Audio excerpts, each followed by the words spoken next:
ቁም ነገረኛ ሆኜ ለቅሶ ቤት ሄድኩ፣ ለቅሶ ለመድረስ ማለት ነው። እና ለቅሶ ልደርሳት የሄድኳት ሰው አየችኝና ሊትራሊ ነው የምነግራችሁ፣ ወሬው ስለኔ ሆነ ማለት ነው። እዚህ እኮ ይደርሳል ብለን ያላሰብነው ሰው ነው አለች፣ አፍ አውጥታ። ክብር ለእግዚአብሔር ይሁን። ሶሪ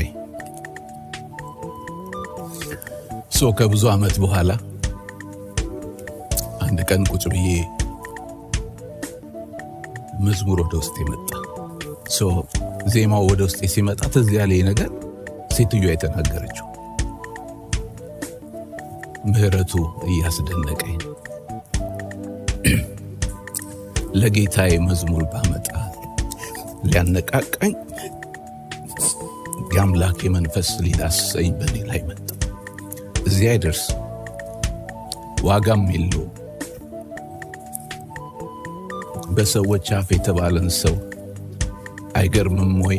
በቸርነቱ ለሱ ክብር ጌታ ሲስ ሃሌሉያ። አዎ ለሌሎች ይታይ ዘንድ ትዕግስቱ፣ የትዕግስቱ ስፋት፣ የእግዚአብሔር የምህረቱ ስፋት ለሌሎች ይታይ ዘንድ ምሕረት አገኘ።